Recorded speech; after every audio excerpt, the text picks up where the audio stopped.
Yes, 1, 2, 3, 4.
It's at Cedar Crest. Here we go. They can't hear the meeting, so.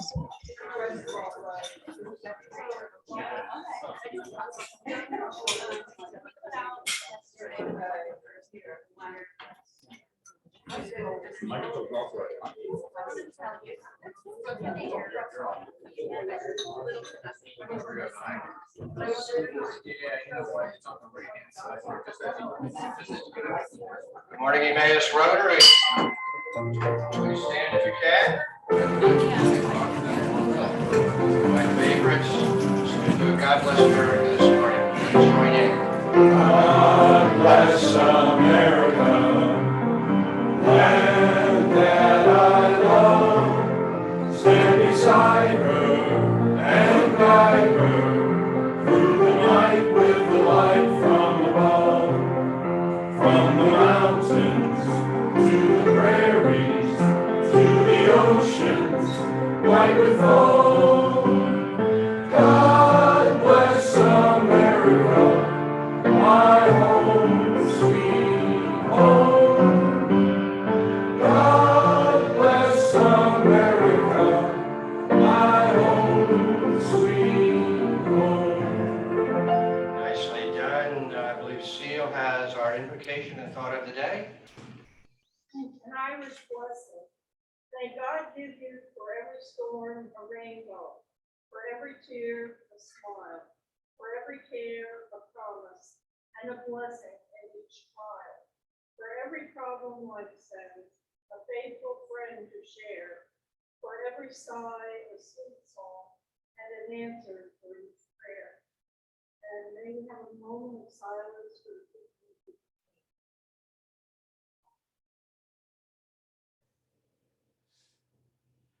Thank you. Please be seated.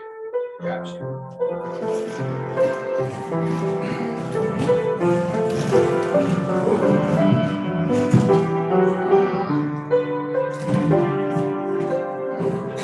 Sue, now you're just showing off. Thank you. All right, good morning, everyone. Good to see everyone here today. There's a Steve LaPierre sighting here today. Great to have you. I've been stalking Steve for what, about the last 6 months? I wasn't gonna say anything. I started seeing that Allentown number pop up on my phone down in Maryland. I'm like, oh no. Mike Waddell again, Father. Great to have you back. I see you sitting at the golf table there. Good for you. Yeah, I got recruited to the golf committee this morning. And I think 1 or 2 others as well. All right, Eric, could you introduce any guests? As of Visiting Rotarians. this morning, I didn't see anything on the guest sheet, so other than our lovely special speaker that we'll have, so I'll let our program director introduce our speakers. All right, thank you. Well, I have a couple of announcements. First of all, this is an amazing organization, and when you're just a commoner, a member, sometimes you don't realize all that goes on. But as president, you get to see a little more of the whole force. Well, yesterday, so I put out an email. Ralph Lewis called me.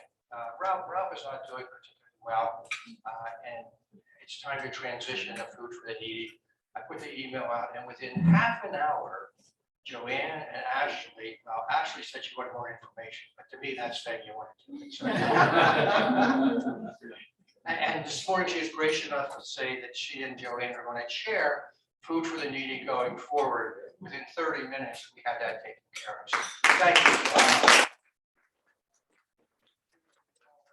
I think that's terrific. But also in that vein, I talked to Ralph, to Gordy, and to Dale Trees.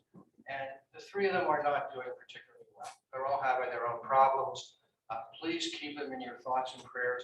And let me ask you this, and this one's worth some of the Mike money here. Suppose I wanted to send a card to 1, 2, or 3 of those Rotarians. What would be the easy way to find their address? The CR, What, Sue? CR, your app. CR stands for, Club runner. not a trick question, Club Runner. All you have to do is go on, they have a phone, has their phone number, has their address. Very, very easy to do. I'm getting paid from Club Runner for doing this. I get like a stipend for reminding you every week. So yeah, give some of those out. So please, the addresses are there, send them a card. And Megan, is it your group that does cards to people? Thank you, get well. Yep. Now we have my back, so I'm writing it right now. Okay, read your trumpet, board meeting next week.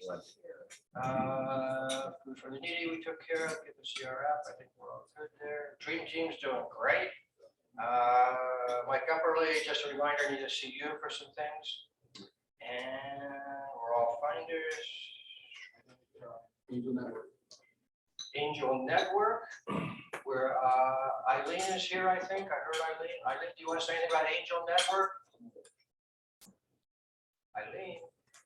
She's on, so I'm just asking her to unmute.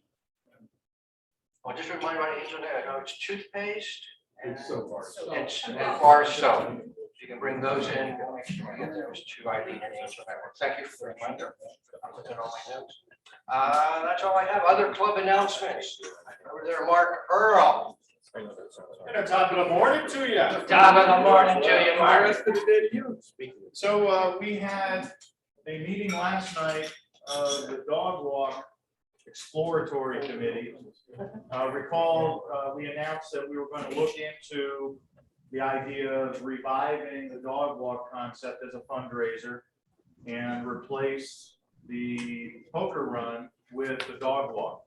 And so what we did was we had a very good meeting. I appreciate the participants that were able to make it. But we put together a sheet. There's one on every table. We need to get a pulse, if you will, from the club as to who would be interested in participating either on the committee to help kind of explore this further, and or if you are willing to volunteer or donate in some way at some point, or if you have dogs that you'd like to participate. Just want to get a sense of where the club is at before we fully commit to the concept. So please, there's a pen on each table. If you wouldn't mind just putting on there. I was going to put an option on there like, if I give you $100 now, will you never ask me again? But I chose not to do that. But please take a look at that. I know we're all involved and committed with things, but if this is something that you'd like to get involved in, please consider letting us know. And thank you to those that have already reached out to me. I will not be chairing that committee. I'm just trying to kind of get this thing moving forward if there's interest. And then we'll be looking for someone to kind of facilitate the gathering of the committee and stuff. So please consider that, and thank you very much. Yes. My recollection is, I believe Steve was the photographer for that before. He would love to do that again. Thank you very much. We appreciate that. Okay. Get out my clipboard. Thank you, Mark. Other club announcements, Bill Erdman. One of the commoners in the room. Did I actually say that?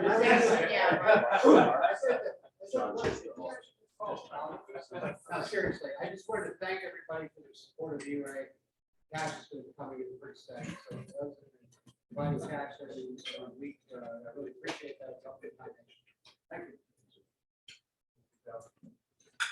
Club announcements? Do you want Eileen back on? She's back at the meeting. Well, I think she just Yeah, left. Eileen wants to say something about Angel Network? Yeah, let me. Eileen, are you there? She was. I am. I just wanted to thank everybody who's contributed toothpaste and bar soap to our collection for Angel Network. We can collect until the 31st of March, and I appreciate all your help. Our club's always been very upfront with meeting our needs for this group. Thank you. Thank you, Eileen. My wife, when I told my wife about this, she went on to Amazon and bought a 6-pack of toothpaste. We had it the next day. I brought it in. It was very easy to do. So let's go and do that. They have it on Amazon. Colgate, I think it was. All right, other club announcements? All right, raffle ahead. New guy. Oh, it's done. Gloves. Obviously, you don't know how the system works.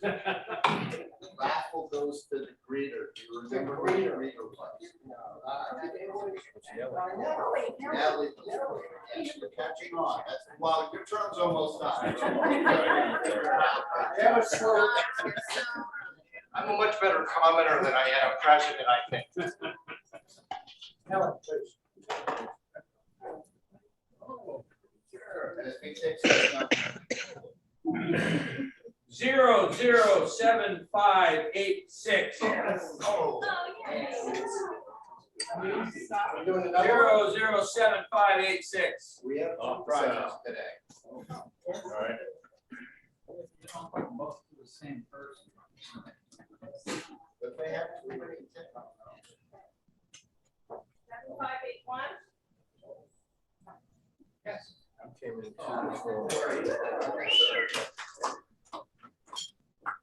Thank you, Nelly. Reader, Don Glows. Is it your turn? It's my turn now, yes. Go. So there are some people that don't have name badges and or pins on.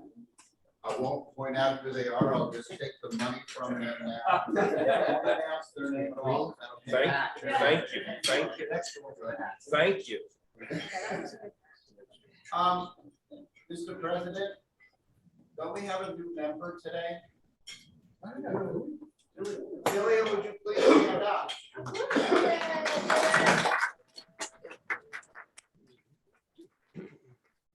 Yes, welcome to the group, Julia. That's normally something the president would do, but he's still learning his duty.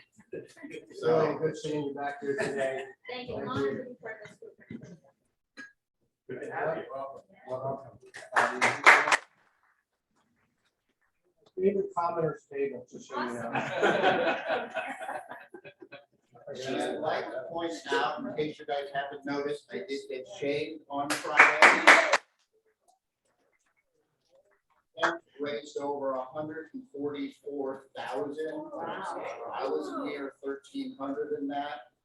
But because this is my third time, I am no longer a commoner. I am a squire.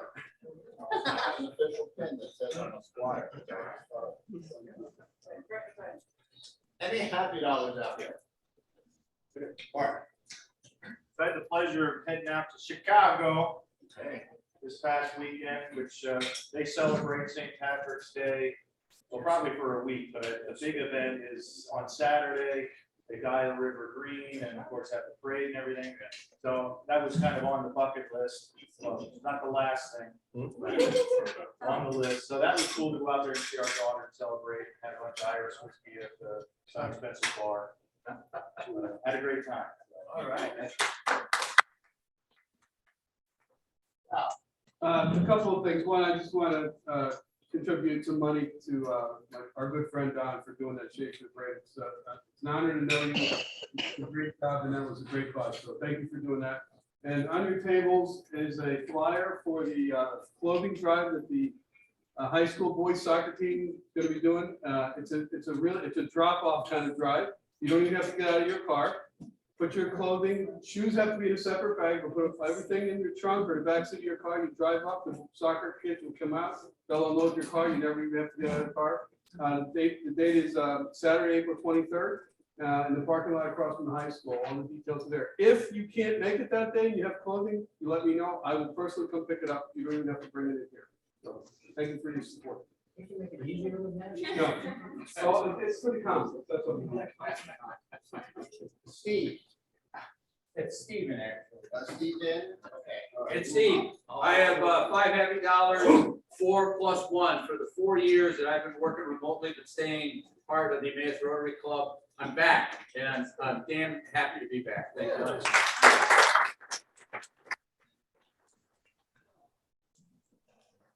$10 newly $1, but I will say they're appreciation dollars because the sun is not shining today. Therefore, Don doesn't have to wear a hat.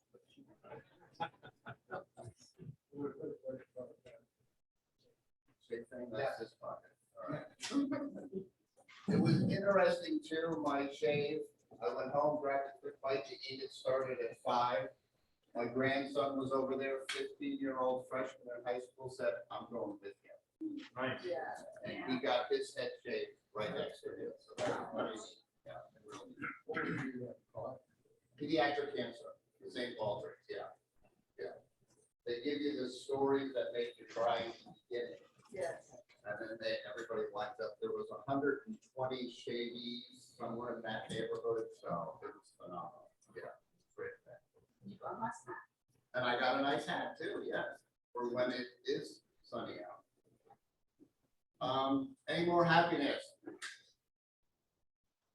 Eileen, there is a lot of bags of goodies here for you, so I hear you're stopping back. I'm just gonna let you know that. Yes. New program.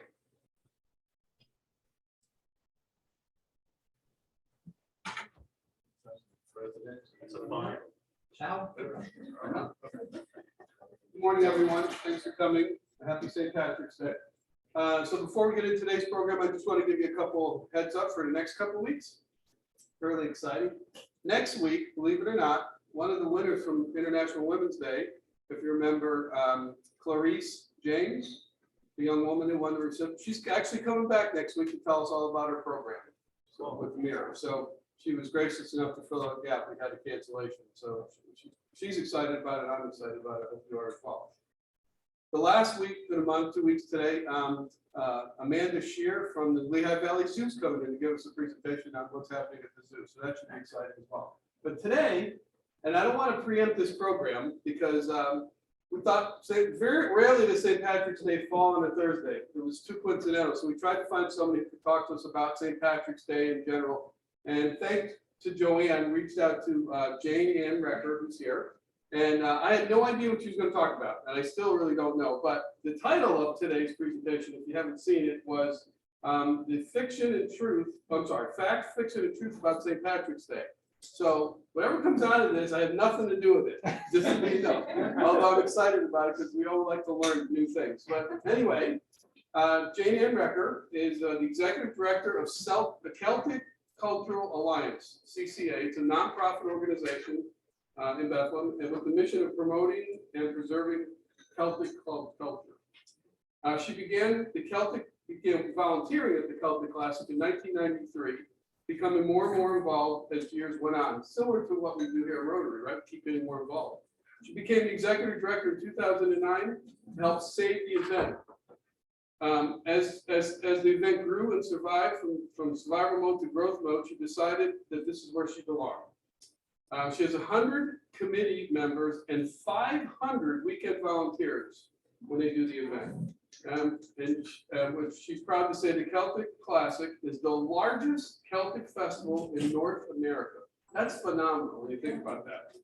She also serves as vice president of the National Association of Scottish Festivals. So without further ado, Jane, want to come up? There's a microphone there. And on, the Italian side, I think is a J Balvin. So thank you so much for having me. We need the microphone Oh. so the people on Zoom can hear. Okay, Thanks. I forgot about that. So thank you so much for having me. Thank you, Joanne and Megan, who both contacted me to be here today. I have strong ties with them from Main Street in Bethlehem. So everybody that came in today said, Happy St. Paddy's Day. That's the first thing that I want to clarify for you. It's Paddy, P-A-D-D-Y, not T. Paddy comes from Padre, which is the original form of Patrick. Patty, P-A-T-T-Y, is feminine and comes from Patricia. So you may have seen memes on Facebook saying it's Patty, not Patty. So, correct the next person you see that puts that up there. It's P-A-D-D-Y. So what is the truth about St. Patrick and why we celebrate it? First of all, most people know St. Patrick was not Irish. Most information you'll see will say that he was English. There's a little out there that says possibly Welsh or even Italian. There is some articles that say he came from Rome, but either way, Patrick was he was kidnapped at the age of 16 and taken to Ireland as a slave. And at some point he escaped and went back home, wherever that was, changed his name to Patrick, and went back to Ireland as Patrick. And of course, he's credited for bringing Christianity to Ireland. It was already there. He spread the word, but we'll allow him to have credit. So that's another myth. So the name Patrick is not Irish. The Irish people took it on as a surname initially to celebrate him and honor him. So I have a friend whose last name is Patrick, and when he searches his roots, finds out that his DNA doesn't come from Ireland. So it's all very interesting. So March 17th marks the death of St. Patrick, not his birthday, as some people believe.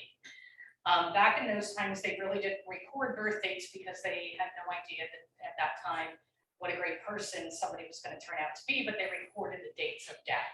So that's what March 17th is. And same with all the other saints. The day marks the day of their death. So here's where I'm going to make you all sad.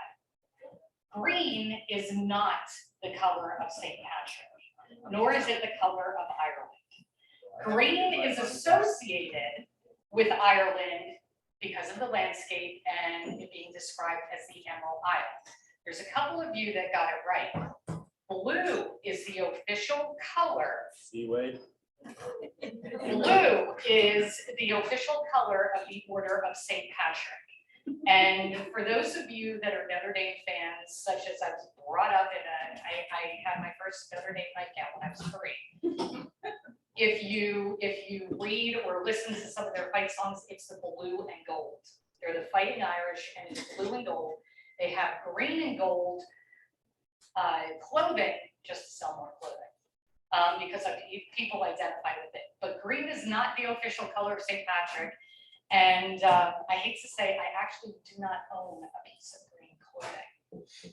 It's just not a color I wear. I forgot I had to bring a scarf and I left it in the car. Sadly, we own the St. Patrick's Day parade in the city of Bethlehem, known as the Parade of Shamrocks, and it was canceled this weekend due to snow. And it's become such a joke with my wonderful volunteers that they show up with all kinds of ridiculous green clothing on parade day when the marshals get together, because I don't own it. And they make me wear it. And they buy me like size 4XL t-shirts and big hats, and they're a great bunch. So yes, blue, wear blue next year. I'm gonna come back and check. So Patrick was not a canonized saint. They were not canonizing saints at that time, but he has the title of St. Patrick and is worshipped like a saint would be. The other myth, there were no snakes for him to drive out of Ireland. So Ireland was an island.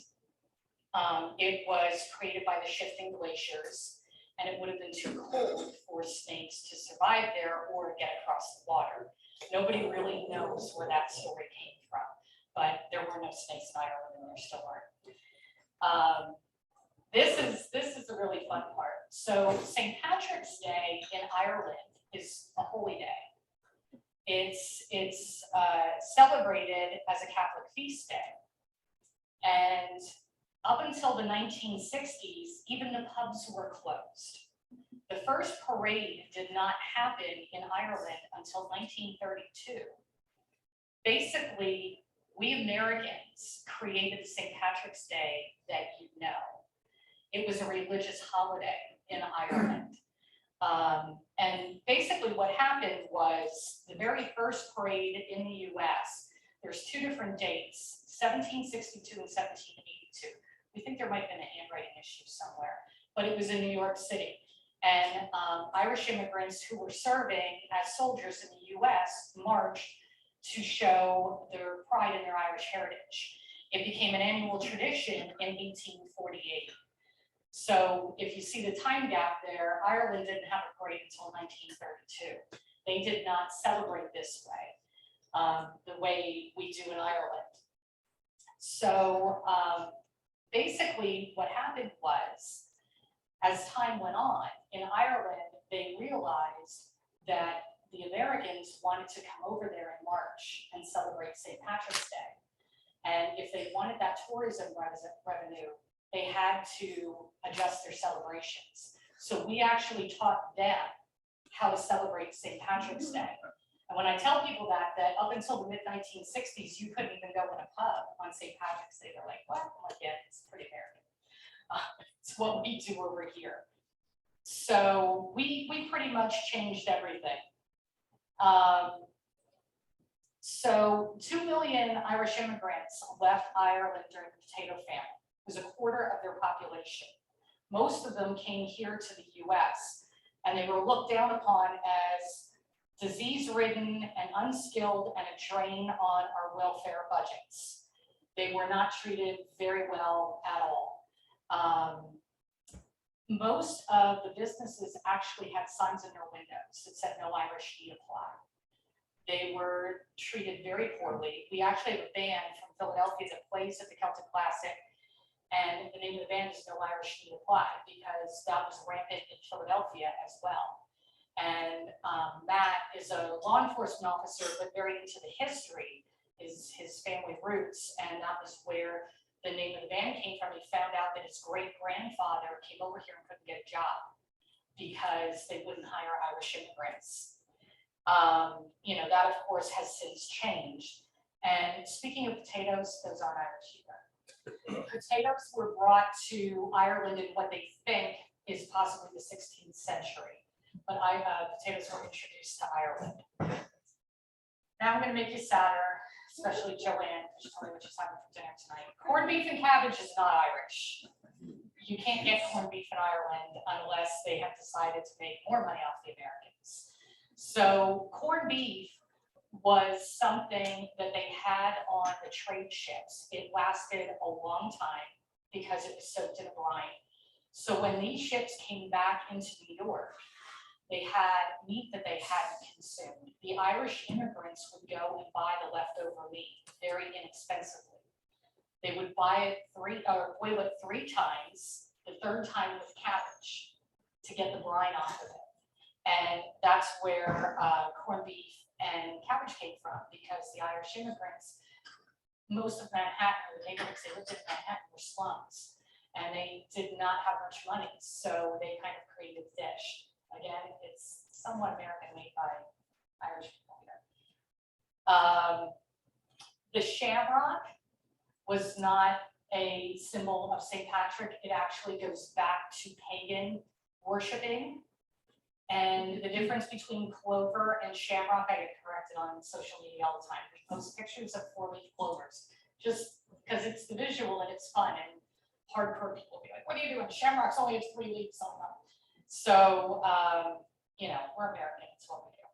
But little fun fact, you have a 1 in 10,000 chance of finding a 4-leaf clover looking through the grass.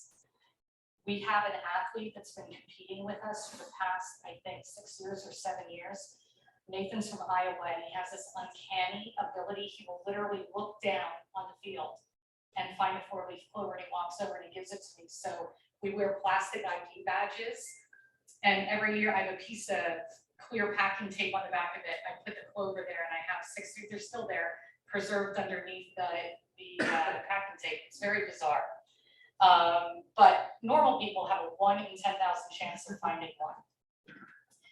There are 43.7 million people in the United States with Celtic roots. That's 7 times more than the actual population in Ireland, because of the number of immigrants that came here. So over 30% of the Lehigh Valley claims to have Celtic roots. And that is what created the success of the Celtic Classic and how we became the largest Celtic festival in North America. Wouldn't have worked in an Italian neighborhood. So many of them came here to work on the railroads, slate lines. Now we're a Celtic festival. There's 7 Celtic nations, one of them being Wales. Bangor was founded by the Welsh, and they all worked up there in the slate lines. Different reasons for every culture. There's more Irish here than Scottish, but obviously if you go to Philadelphia, they have a huge Irish population up there.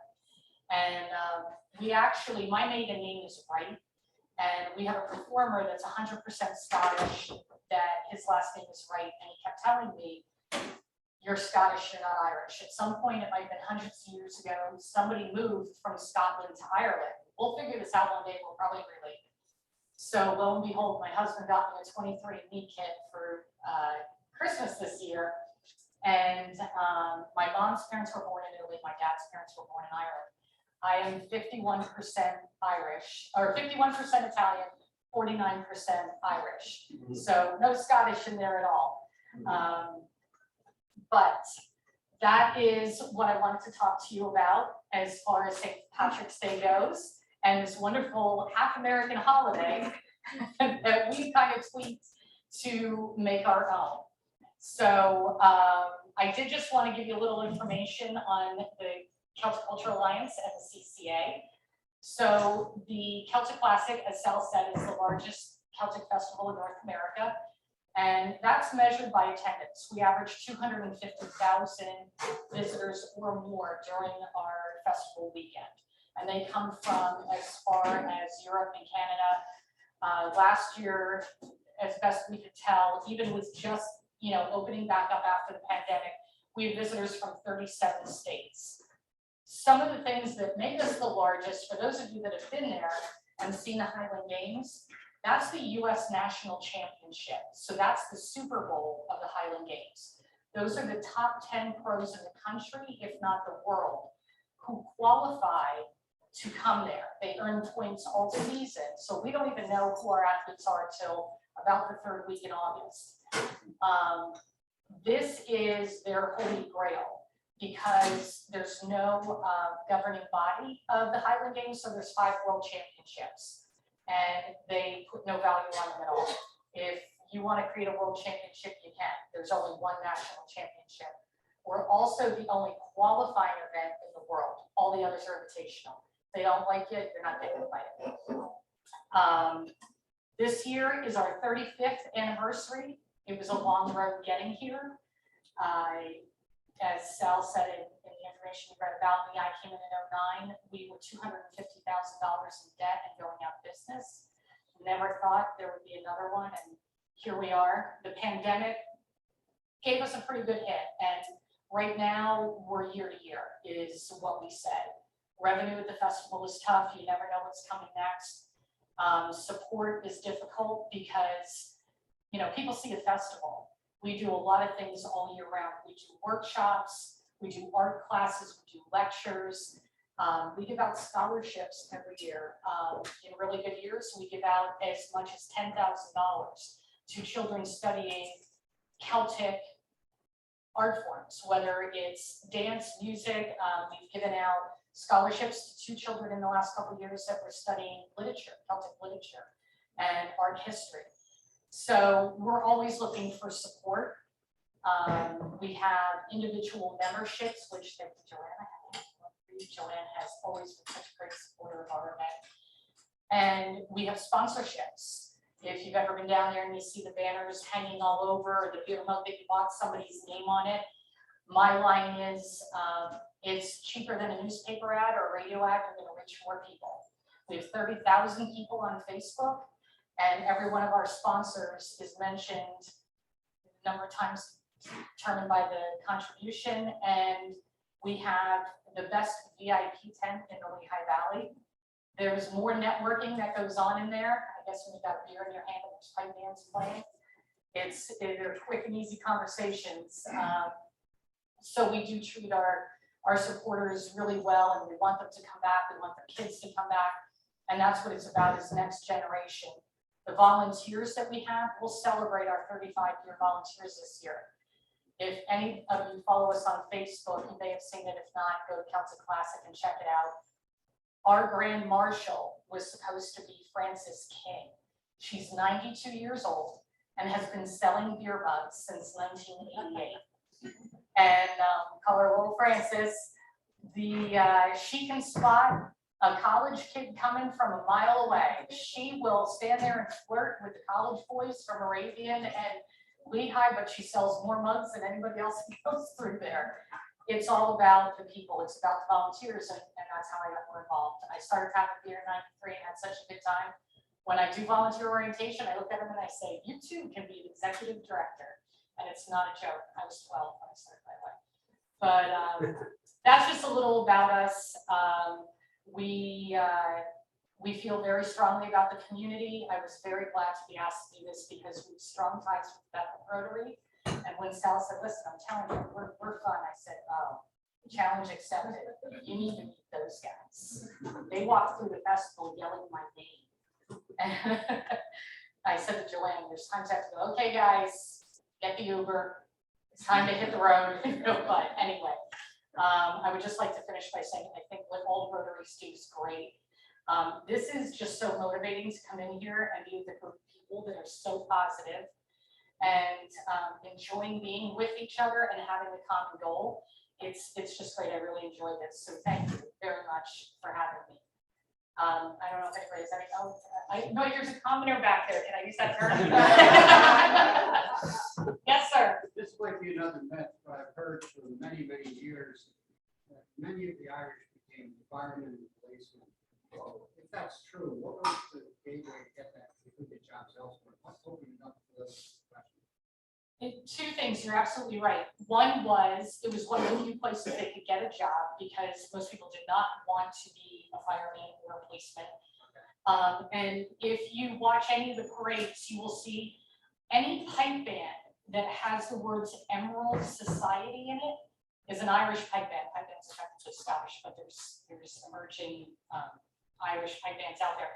But it is dedicated to a fallen Irish officer. It's Joe Smith Emerald Society pipe band. That's honoring Joe Smith, who either died in the line of duty or served. The other reason was, it started really with the firemen. When the houses would catch fire or the buildings in the slums they lived in, the fire department wouldn't come to put the fire out. So a lot of them actually started their own fire brigades. Yeah, that's a good question. Thank you. Yes, ma'am. I heard you say Celtic, and so many times I hear Celtic. Oh, it's Celtic. Celtic Classic, and not Celtic Fest. We're Celtic Classic, yes. The Celtics say it wrong. Okay, I would like to put in a comment about the people who throw the cavers. We met Ray is Polish, my husband's Polish, and we met another Pole in Florida, and he's coming to the Classic to do the caber toss and also. Mike Solowitz. Yes. Yes. So Mike and I have been very, very good friends for 15 years, and he called me, and that is so funny, because I told him, he says, I met somebody from Allentown in Florida, he was down there for a wedding.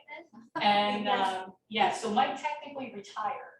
Once they hit 40, they go to masters. Okay. And we had a ceremony on the field. Mike retired, but he's coming back as a master. He's coming back to visit this year and drink free beer. So let's be clear about that. He's not throwing anything, because we don't have a master's division. But yeah, he actually, that's so interesting. But I'm gonna put in another plug for Poles, the Polish people. Ray's brother lives in Lublin, Poland, and they've been collecting blankets, and Ron said that he didn't have a pillow on his bed because his wife had taken the pillow to give to the refugees. So here's a big hurrah for the Polish people and their sense of compassion. Yeah, neat. But thank you. You will see Yeah. Mike. I'm gonna talk to him today. Good. Yes, sir, you had your hand up. Or, oh, I'm sorry, you were. What is the best Irish whiskey? I'm gonna be embarrassed to say this. I don't like whiskey. I don't like scotch. I can't stand the smell of it. I think strawberry Japanese, contrary to what I do for a living in my heritage. So it's a matter of taste. I can we do a whiskey tasting at the festival. I hear the guys, they're all about the single malt. Or, it just depends on, do you like that peaty, and there's really, when they say Irish whiskey, Scotch, bourbon, I know we shouldn't be doing this early in the morning, it's all whiskey. Irish whiskey is from Ireland. Scotch is whiskey that is made in Scotland, and American bourbon is whiskey that's made in the US, but it's all whiskey. Yes, sir. I'm glad you brought that up. I'm a new friend. There's nothing as dangerous as thirst. I want to just state one thing, though, for the record. I'm of Scottish descent. Nice. Scotch is whiskey. Scottish is people.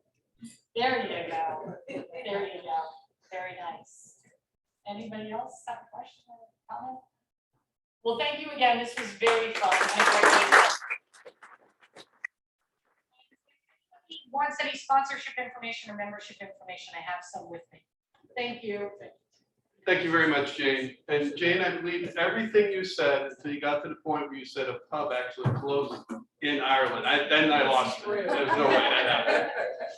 Thank you very much. I appreciate you coming in. Turn it back over to the president. I was going to say the same thing. I've been to Ireland and Scotland, and I'm Scottish, Irish descent. It was hard for me to believe they closed, but I don't care for religion or whatever, if they actually closed the pubs. That had to be, commoners will be very unhappy about that. All right, I think that's what we have for today. Thank you everybody for coming in. Please rise with the four-way test, which I think is over. Step on a plug. Wow. Lights out. We'll survive. Well, meeting's over for those people. All right, four-way test. Things that you think, saying, or do. Number one. Is it the truth? 2. Is it fair to all concerned? 3. Will it build goodwill and better friendships? 4. Will it be beneficial to all concerned? Thank you everyone for being here today. Go forth and do good. And those who have blue on can also get some buffs today.